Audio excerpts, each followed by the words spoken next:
أشرف على افتتاح أشغال هذا الملتقى الدولي السيد الفريق أول رئيس أركان الجيش الوطني الشعبي بحضور أعضاء من الحكومة ومستشارين لرئيس الجمهورية،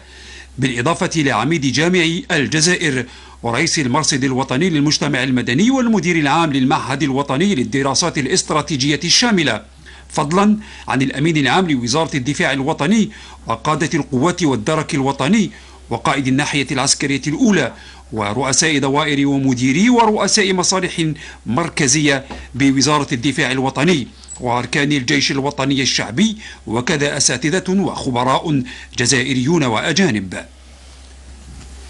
في البداية ألقى السيد الفريق أول سعيد شنقريحة كلمة افتتاحية عبر من خلالها عن شكره وعرفانه للسيد رئيس الجمهورية نظير رعايته السامية لهذا الملتقى الدولي، ليتطرق بعدها بالتحليل لظاهرة التطرف التي لا ترتبط بديانة دون أخرى أو بمجتمع دون غيره أو حتى بإيديولوجية دون سواها.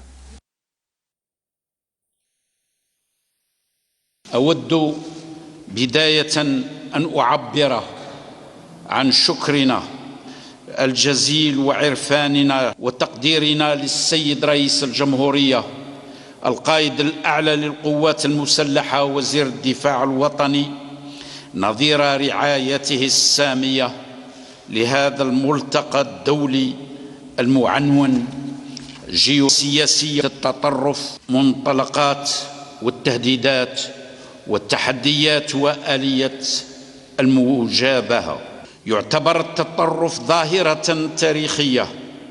تتميز بالتحور والتعقد، كما أنها تأخذ أشكالا تعبيرية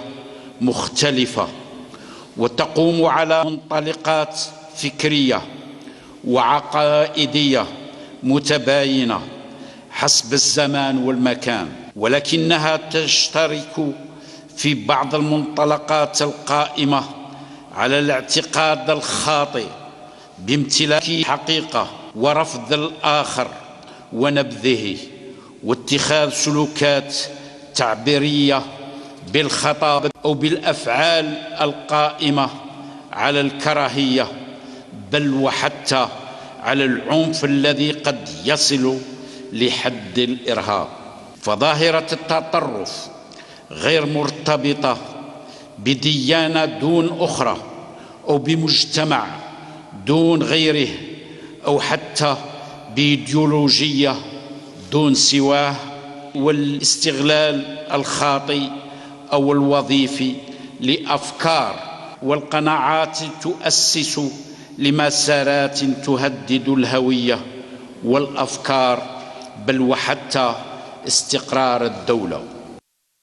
السيد الفريق أول عرج أيضا على تجربة الجزائر في معالجة التطرف من خلال مكافحة ظاهرة الإرهاب، حيث تمكنت من إفشال الاستراتيجيات الخبيثة التي استهدفت كيان الدولة عن طريق هذه الآفة الدخيلة على المجتمع الجزائري، مشيدا في السياق نفسه بمساهمة الدبلوماسية الجزائرية في تعزيز الوعي الدولي بالطبيعة الإجرامية للإرهاب. لقد عانت الجزائر لعشريات كاملة من ويلات الإرهاب الدخيل الذي هدد أركان الدولة الوطنية ونظامها الجمهوري وسلامة المجتمع وتجانسه وتماسك هويته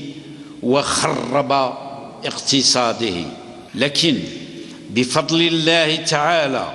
وبفضل رفض المواطنين للأجندات المتطرفة وللإرهاب وكذا تمسك الشعب بوطنه ونظامه الجمهوري، تمكنت الجزائر من إفشال الاستراتيجيات الخبيثة التي استهدفت كيان الدولة عن طريق الإرهاب. نعم،